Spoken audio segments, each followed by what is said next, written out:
Ang haba mo sa umuwi ah. Na, Ang haba ng bakasyon mo sa Pilipinas ah. ano ba yun?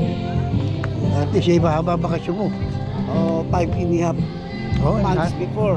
Pero, 2024 yun. Oh. 2020, At win. 2025, dumating ako dito. Oo, ang haba ng bakasyon mo. Hmm. Kasi, sinagat ko na yung 6 months na kan. Kasi Bakit? kung mag-retire ka,